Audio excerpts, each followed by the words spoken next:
రసాయన ఎరువులు లేక కృత్రిమ ఎరువులు. ఇవి కర్మాగారాల్లో తయారవుతాయి కాబట్టి వీటిని కృత్రిమ ఎరువులు అని పిలుస్తున్నారు. నత్రజని, భాస్వరం, పొటాష్తో కూడిన ఈ ఎరువులను urea, DAP, super phosphate, potash వంటి పేర్లతో మార్కెట్లో అమ్ముతూ ఉన్నారు. యూరియా గుళిక రూపంలో ఉంటుంది. నాగార్జున, ఉజ్వల, గ్రోమోర్ లాంటి కంపెనీలు యూరియాని మార్కెట్లో అమ్ముతూ ఉన్నారు. మంగళ యూరియా 46%, అంటే 100కి 46% మాత్రమే నత్రజని ఉంటుంది. యూరియా యొక్క అణు నిర్మాణము CONH2 ట్వైస్. యూరియాని రైతులు పంట పొలాల్లో పరిమితికి మించి వేస్తూ ఉన్నారు. అందువల్ల మొక్కలు బాగా ఏపుగా పెరిగి పూత రాకుండా పోతూ ఉంటుంది. కాబట్టి రైతులు నత్రజని వేస్తే ఆకులు ఆకుపచ్చగా ఉంటాయి, భాస్వరం వేస్తే వేర్లు బలంగా ఉంటాయి.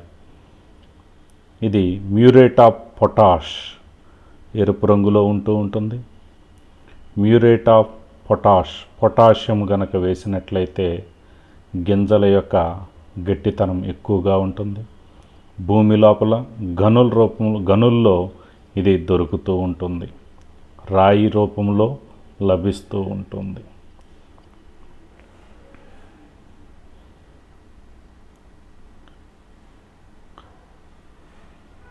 పెద్ద పెద్ద కర్మాగారాల్లో ఈ రసాయన ఎరువుల్ని తయారు చేస్తూ ఉన్నారు. అయితే రసాయన ఎరువుల వలన పంటలకు లాభం ఉన్నప్పటికీ నష్టాలే అధికంగా ఉన్నాయి. ఇవి అకర్బన లవణాలతో తయారవుతాయి. ఈ ఎరువులు వాడటం వలన నేలకు హ్యూమస్ చేరదు, అంటే తేమ శాతము తక్కువగా ఉంటుంది. అధిక పరిమాణంలో నత్రజని, భాస్వరం, పొటాష్ నేలలో చేరటం వలన ఆమ్లత్వము, క్షారత్వము పెరిగి పంటల దిగుబడి తగ్గిపోతుంది. క్రమంగా నేల ఆరోగ్యం కూడా తగ్గిపోతుంది.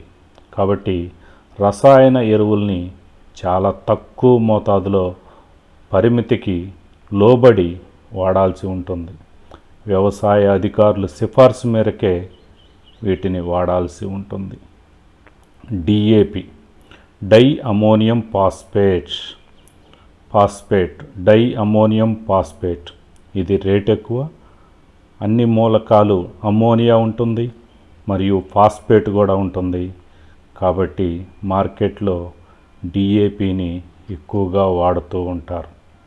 రసాయనిక ఎరువులు ఎక్కువగా వేసినట్లయితే బాగా పంటల దిగుబడి వస్తుందని రైతుల్లో అపోహ ఉన్నది. కానీ ఇది నిజము కాదు. భూసార పరీక్ష చేపించుకొని మాత్రమే ఈ రసాయన ఎరువులు వాడాలి. వాతావరణం, నీరు, నేల అన్నీ కలుషితమైపోతూ ఉన్నాయి. చెరువుల్లో ఈ నీరు చేరినట్లయితే మొక్కలు, జలచరాలు కూడా నశించిపోతూ ఉంటాయి. కాబట్టి రసాయనిక ఎరువుల్ని చాలలో ఎక్కువగా వేసినట్లయితే నేల మొత్తము కూడా ఆమ్ల స్థితికి కానీ క్షార స్థితికి కానీ చెడిపోయి పంట దిగుబడి బాగా తగ్గిపోతూ ఉంటుంది. ఇవి కాకుండా నత్రజని, భాస్వరం, పొటాష్ లాంటి ఎరువులు 3 కలిపి మార్కెట్లో కాంప్లెక్స్ ఎరువులుగా అమ్ముతూ ఉన్నారు. జింక్, ఇది కూడా సూక్ష్మ మూలకము. తగిన పరిమాణంలో జింకు కూడా వేయాల్సి ఉంటుంది. NPK, nitrogen, phosphorus, potassium. నత్రజని 10, 26% కాడికి మిగిలిన ఎరువులు ఉన్నాయి. 18, 24, 12.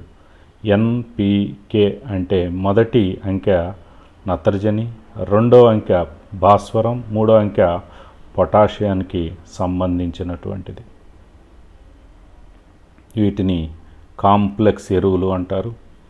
15, 15, 15 3 ఎరువులు సమపరిమాణంలో ఉన్నాయి.